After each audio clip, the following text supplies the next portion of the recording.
हरे कृष्णा। मैं हूँ वामिका और आप सभी का हमारे चैनल आध्यात्मिक सागर में हार्दिक स्वागत है। आप सभी को भाद्रपद मास के कृष्ण पक्ष की अजा एकादशी की हार्दिक शुभकामनाएं। आज भादो मास की कथा में आप सुनेंगे श्रीमद् भागवत पुराण का ये अध्याय, जिसमें भगवान के स्थूल और सूक्ष्म रूपों की धारणा तथा क्रम मुक्ति और सद्यो मुक्ति का वर्णन है।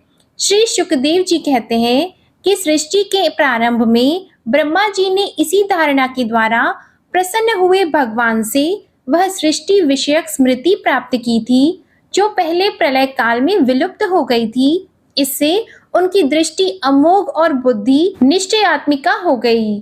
तब उन्होंने इस जगत को वैसे ही रचा जैसे कि यह प्रलय के पहले था। वेदों की वर्णन शैली ही इस प्रकार की है कि लोगों की बुद्धि स्वर्ग आदि निरर्थक नामों के फेर में फंस जाती है। जीव वहां सुख की वासना से स्वप्न सा देखता हुआ भटकने लगता है, किंतु उन मायामय लोकों में कहीं भी उसे सच्चे सुख की प्राप्ति नहीं होती। इसलिए विद्वान पुरुष को चाहिए कि वह विविध नाम वाले पदार्थों से उतना ही व्यवहार करे जितना प्रयोजनीय हो। अपनी बुद्धि को उनकी निस्सारता के निश्चय से परिपूर्ण रखे और एक क्षण के लिए भी असावधान न हो। यदि संसार के पदार्थ प्रारब्धवश बिना परिश्रम के यों ही मिल जाए, तब उनके उपार्जन का परिश्रम व्यर्थ समझकर उनके लिए कोई प्रयत्न न करे। जब जमीन पर सोने से काम चल सकता है, तब पलंग के लिए प्रयत्न करने से क्या प्रयोजन। जब भुजाएं अपने को भगवान की कृपा से स्वयं ही मिली हुई हैं, तब तकियों की क्या आवश्यकता। जब अंजलि से काम चल सकता है, तब बहुत से बर्तन क्यों बटोरें। वृक्ष की छाल पहनकर या वस्त्रहीन रहकर भी यदि जीवन धारण किया जा सकता है, तो वस्त्रों की क्या आवश्यकता। पहनने को क्या रास्तों में चिथड़े नहीं है। भूख लगने पर दूसरों के लिए ही शरीर धारण करने वाले वृक्ष क्या फल फूल की भिक्षा नहीं देते। जल चाहने वालों के लिए नदियां क्या बिल्कुल सूख गई हैं। रहने के लिए क्या पहाड़ों की गुफाएं बंद कर दी गई हैं। अरे भाई, सब न सही, क्या भगवान भी अपने शरणागतों की रक्षा नहीं करते। ऐसी स्थिति में बुद्धिमान लोग भी धन के नशे में चूर घमंडी धनियों की चापलूसी क्यों करते हैं।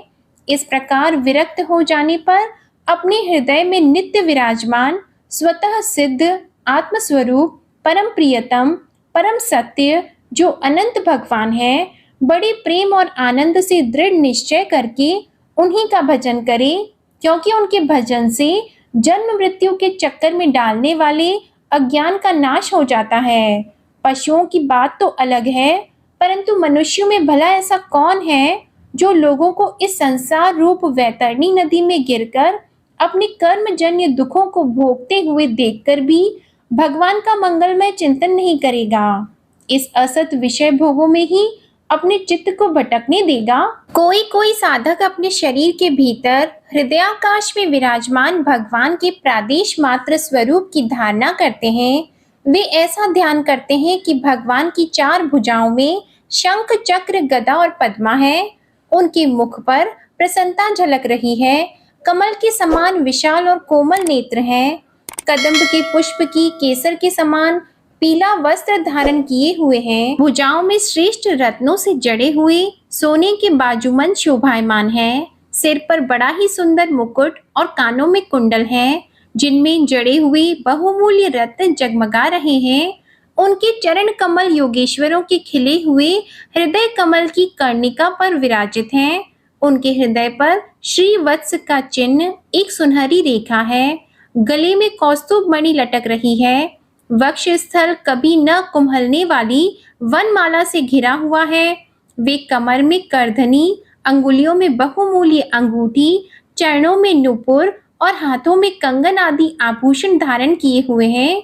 उनके बालों की लटें बहुत चिकनी, निर्मल, घुंघराली और नीली हैं। उनका मुख कमल मंद मंद मुस्काने से खिल रहा है। लीलापूर्ण उन्मत्त हास्य और चितवन से शोभायमान भौहों के द्वारा वे भक्त जनों पर अनंत अनुग्रह की वर्षा कर रहे हैं। जब तक मन इस धारणा के द्वारा स्थित न हो जाए, तब तक बार बार इन चिंतन स्वरूप भगवान को देखते रहने की चेष्टा करनी चाहिए। भगवान के चरण कमलों से लेकर उनके मुस्कान युक्त मुख कमल पर्यंत समस्त अंगों की एक एक करके बुद्धि के द्वारा धारणा करनी चाहिए। जैसे जैसे बुद्धि शुद्ध होती जाएगी वैसे वैसे चित्त स्थिर होता जाएगा। जब एक अंग का ध्यान ठीक ठीक होने लगे तब उसे छोड़कर दूसरे अंग का ध्यान करना चाहिए। ये विश्वेश्वर भगवान दृश्य नहीं दृष्टा हैं। सगुण निर्गुण सब कुछ इन्हीं का स्वरूप है। जब तक इनमें अनन्य प्रेममय भक्ति योग न हो जाए तब तक साधक को नित्य नैमित्तिक कर्मों के बाद एकाग्रता से भगवान के उपयुक्त स्थूल रूप का ही चिंतन करना चाहिए। इसके बाद श्री शुकदेव जी ने परीक्षित से कहा, हे परीक्षित, तुमने मुझसे जो पूछा था कि मरते समय बुद्धिमान मनुष्य को क्या करना चाहिए, उसका उत्तर मैंने तुम्हें दे दिया। जो ब्रह्म तेज का इच्छुक हो वह बृहस्पति की, जिसे इंद्रियों की विशेष शक्ति की कामना हो वह इंद्र की, और जिसे संतान की लालसा हो वह प्रजापतियों की उपासना करे। जिसे लक्ष्मी चाहिए वह माया देवी की, जिसे तेज चाहिए वह अग्नि की, जिसे धन चाहिए वह वसुओं की, और जिस प्रभावशाली पुरुष को वीरता की चाह हो उसे रुद्रों की उपासना करनी चाहिए। जिसे बहुत अन्न प्राप्त करने की इच्छा हो वह अदिति का, जिसे स्वर्ग की कामना हो वह अदिति के पुत्र देवताओं का, जिसे राज्य की अभिलाषा हो वह विश्व देवों का, और जो प्रजा को अपने अनुकूल बनाने की इच्छा रखता हो उसे साध्य देवताओं की आराधना करनी चाहिए। आयु की इच्छा से अश्विनी कुमारों का, पुष्टि की इच्छा से पृथ्वी का, और प्रतिष्ठा की चाह हो तो लोक माता पृथ्वी का और द्यौ यानी आकाश का सेवन करना चाहिए। सौंदर्य की चाह से गंधर्वों की, पत्नी की प्राप्ति के लिए उर्वशी अप्सरा की, और सबका स्वामी बनने के लिए ब्रह्मा की आराधना करनी चाहिए। जिसे यश की इच्छा हो वह यज्ञ पुरुष की, जिसे खजाने की लालसा हो वह वरुण की, विद्या प्राप्त करने की आकांक्षा हो तो भगवान शंकर की, और पति पत्नी में परस्पर प्रेम बनाए रखने के लिए पार्वती जी की उपासना करनी चाहिए। धर्म उपार्जन करने के लिए विष्णु भगवान की, वंश परंपरा की रक्षा के लिए पितरों की, बाधाओं से बचने के लिए यक्षों की, और बलवान होने के लिए मरुद्र गणों की आराधना करनी चाहिए। राज्य के लिए मनवंतरों के अधिपति देवों की, अभिचार के लिए निरति की, भोगों के लिए चंद्रमा की, और निष्कामता प्राप्त करने के लिए परम पुरुष नारायण को भजना चाहिए। और जो बुद्धिमान पुरुष है वह चाहे निष्काम हो, समस्त कामनाओं से युक्त हो अथवा मोक्ष चाहता हो, उसे तो तीव्र भक्ति योग के द्वारा केवल पुरुषोत्तम भगवान की ही आराधना करनी चाहिए। जितने भी उपासक हैं उनका सबसे बड़ा हित इसी में है कि वे भगवान के प्रेमी भक्तों का संग करके भगवान में अविचल प्रेम प्राप्त कर ले। ऐसे पुरुषों के सत्संग में जो भगवान की लीला कथाएं होती हैं उनसे उन दुर्लभ ज्ञान की प्राप्ति होती है जिससे संसार सागर की त्रिगुणमय तरंग मालाओं के थपेड़े शांत हो जाते हैं। हृदय शुद्ध होकर आनंद का अनुभव होने लगता है। इंद्रियों के विषयों में आसक्ति नहीं रहती। केवल मोक्ष का सर्वसम्मत मार्ग भक्ति योग प्राप्त हो जाता है। भगवान की ऐसी रसमयी कथाओं का चस्का लग जाने पर भला कौन ऐसा है जो उनमें प्रेम न करे। शौनक जी ने कहा, सूत जी, राजा परीक्षित ने शुकदेव जी की यह बात सुनकर उनसे और क्या पूछा। वे तो सर्वज्ञ होने के साथ ही साथ मधुर वर्णन करने में भी बड़े निपुण थे। सूत जी, आप तो सब कुछ जानते हैं। हम लोग उनकी वह बातचीत बड़े प्रेम से सुनना चाहते हैं। आप कृपा करके अवश्य सुनाइए, क्योंकि संतों की सभा में ऐसी ही बातें होती हैं जिनका पर्यवसान भगवान की रसमयी लीला कथा में ही होता है। पांडुनंदन महारथी राजा परीक्षित बड़े भगवत भक्त थे। बाल्य अवस्था में खिलौनों से खेलते समय भी वे श्री कृष्ण लीला का ही रस लेते थे। भगवन्मय श्री शुकदेव जी भी जन्म से ही भगवत परायण हैं। ऐसे संतों के सत्संग में भगवान के मंगलमय गुणों की दिव्य चर्चा अवश्य ही हुई होगी, जिसका समय भगवान श्री कृष्ण के गुणों के गान अथवा श्रवण में व्यतीत हो रहा है। उसके अतिरिक्त सभी मनुष्यों की आयु व्यर्थ जा रही है। ये भगवान सूर्य प्रतिदिन अपने उदय और अस्त से उनकी आयु छीनते जा रहे हैं? क्या वृक्ष नहीं जीते? क्या लुहार की धौंकनी सांस नहीं लेती? हे सूत जी, जो मनुष्य भगवान श्री कृष्ण की कथा कभी नहीं सुनता, उसके कान बिल के समान है। जो जीव भगवान की लीलाओं का गायन नहीं करती, वह मेंढक के समान है। जो सिर कभी भगवान श्री कृष्ण के चरणों में नहीं झुकता, वह रेशमी वस्त्र से सुसज्जित और मुकुट से युक्त होने पर भी बोझ मात्र ही है। जो हाथ भगवान की सेवा पूजा नहीं करते, वे सोने के कंगन से भूषित होने पर भी मुर्दे के हाथ हैं। जो आंखें भगवान की याद दिलाने वाली मूर्ति, तीर्थ, नदी आदि का दर्शन नहीं करती, वे मोरों की पाख में बने हुए आंखों के चिन्ह के समान निरर्थक हैं। मनुष्यों के वे पैर चलने की शक्ति रखने पर भी न चलने वाले पेड़ों जैसे हैं, जो भगवान की लीला स्थलियों की यात्रा नहीं करते।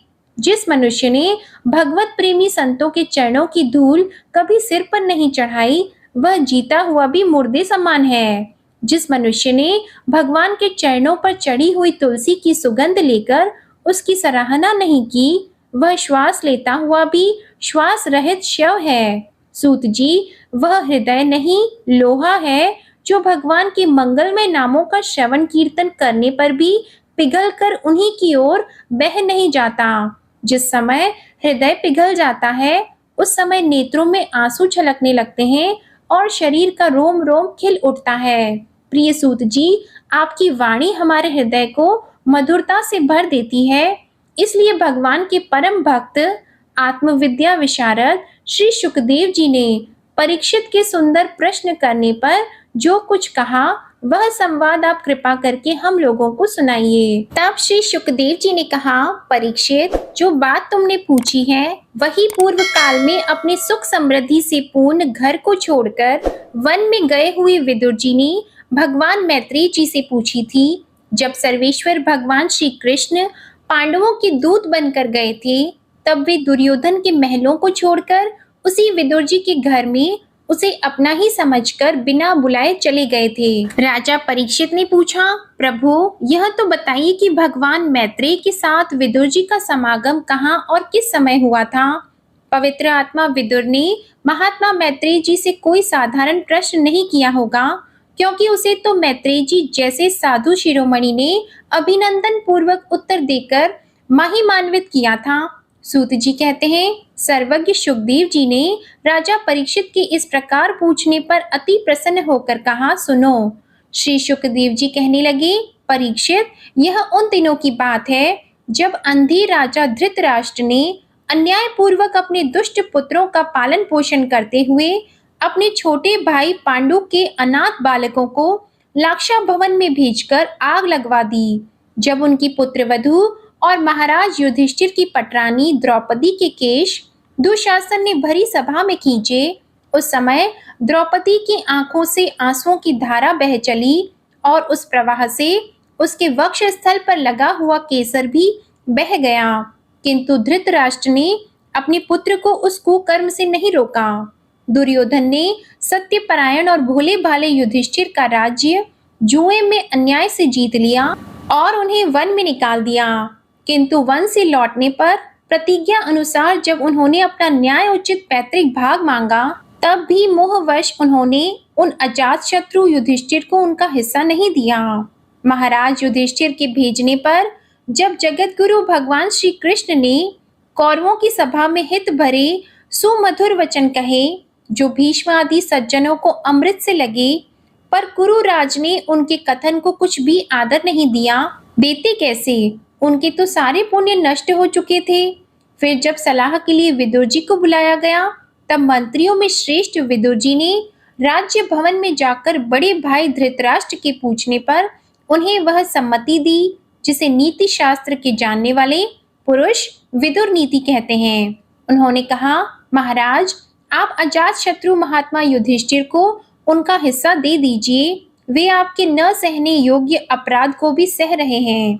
भीम रूप काले नाग से तो आप भी बहुत डरते हैं। देखिए, वह अपने छोटे भाइयों के सहित बदला लेने के लिए बड़े क्रोध से फुफकारे मार रहा है। आपको पता नहीं, भगवान श्री कृष्ण ने पांडवों को अपना लिया है। वे यदुवीरों के आराध्य देव इस समय अपनी राजधानी द्वारकापुरी में विराजमान है।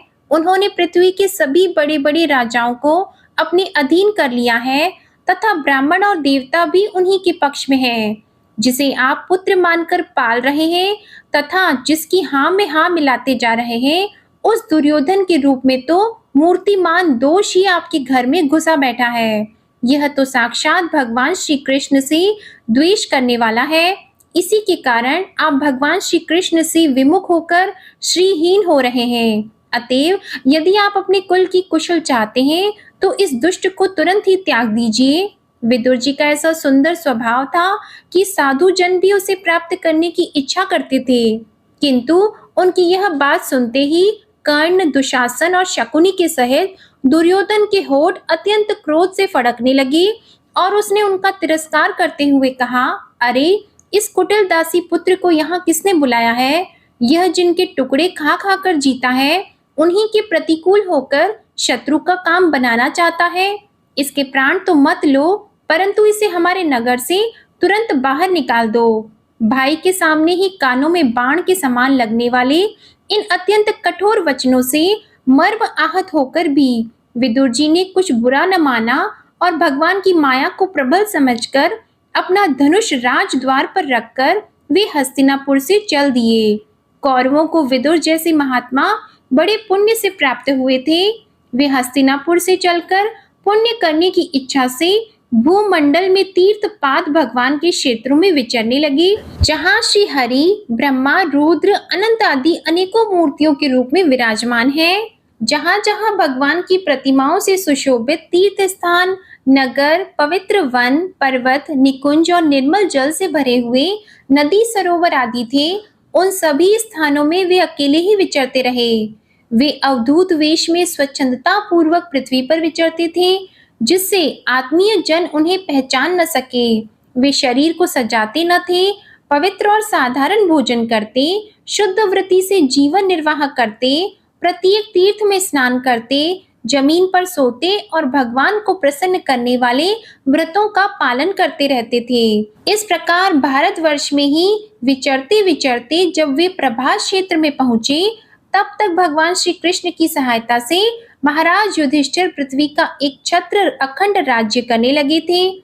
वहां उन्होंने अपने कौरव बंधुओं के विनाश का समाचार सुना तो आपस की कलह के कारण परस्पर लड़ भिड़कर उसी प्रकार नष्ट हो गए थे, जैसे अपनी ही रगड़ से उत्पन्न हुई आग से बांसों का सारा जंगल जलकर खाक हो जाता है। यह सुनकर वे शोक करते हुए चुपचाप सरस्वती के तीर पर आए। वहां उन्होंने त्रित, उष्णा, मनु, पृथु, अग्नि, असित, वायु, सुदास, गौ, गुह और श्राद्ध देव के नामों से प्रसिद्ध 11 तीर्थों का सेवन किया। इनके सिवा पृथ्वी में ब्राह्मण और देवताओं के स्थापित किए हुए जो भगवान विष्णु के और भी अनेकों मंदिर थे, जिनके शिखरों पर भगवान के प्रधान आयुध चक्र के चिन्ह थे और जिनके दर्शन मात्र से श्री कृष्ण का स्मरण हो आता था, उनका भी सेवन किया। वहां से चलकर वे धन धान्य पूर्ण सौराष्ट्र, सौवीर, मत्स्य और कुरुजांगल आदि देशों में होते हुए जब कुछ दिनों में यमुना तट पर पहुंचे,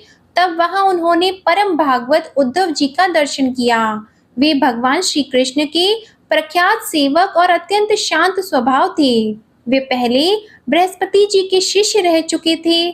तब विदुर जी ने उन्हें देखकर प्रेम से गाढ़ आलिंगन किया और उनसे अपने आराध्य भगवान श्री कृष्ण और उनके आश्रित अपने स्वजनों का कुशल समाचार पूछा। विदुर जी कहने लगे, उद्धव जी, पुराण पुरुष बलराम जी और श्री कृष्ण ने अपने ही नाभि कमल से उत्पन्न हुए ब्रह्मा जी की प्रार्थना से इस जगत में अवतार लिया है।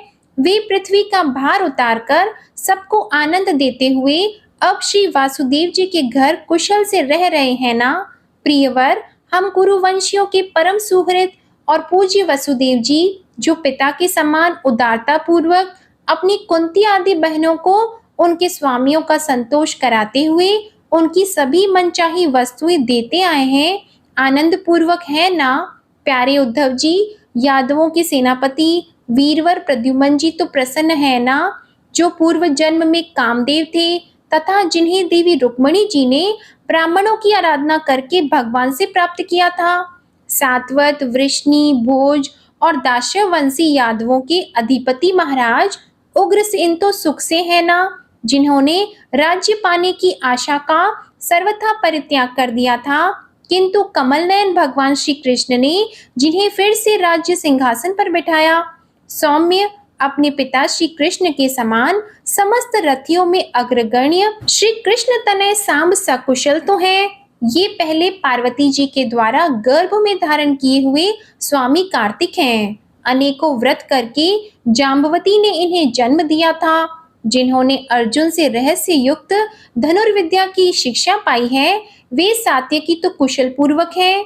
वे भगवान श्री कृष्ण की सेवा से अनायास ही भगवत जनों की उस महान स्थिति पर पहुंच गए हैं जो बड़े बड़े योगियों को भी दुर्लभ है।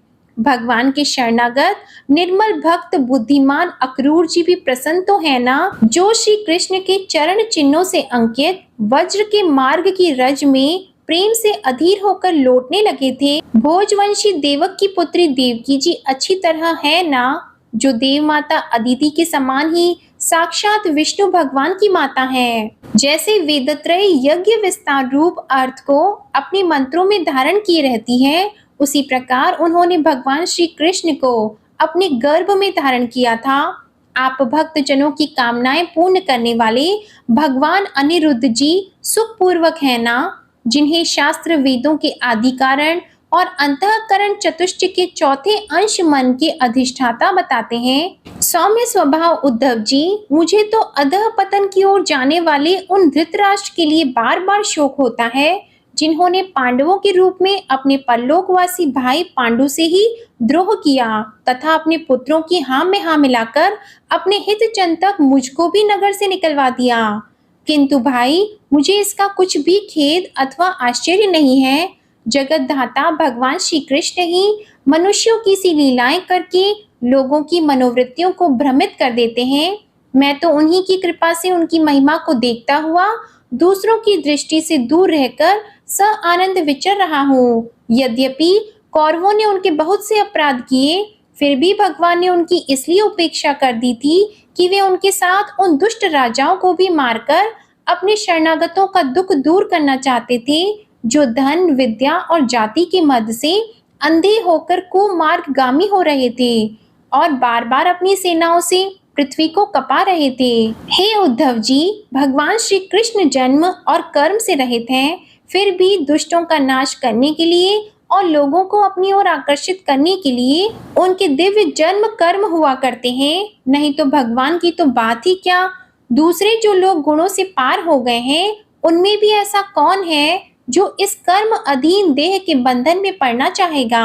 अतः मित्र, जिन्होंने अजन्मा होकर भी अपनी शरण में आए हुए समस्त लोकपाल और आज्ञाकारी भक्तों का प्रिय करने के लिए यदुकुल में जन्म लिया है, उन पवित्र कीर्ति श्री हरि की बातें सुनाओ। जय श्री कृष्णा। आज की कथा समाप्त होती है। इसके आगे का वृतांत आप अगली कथा में सुनेंगे।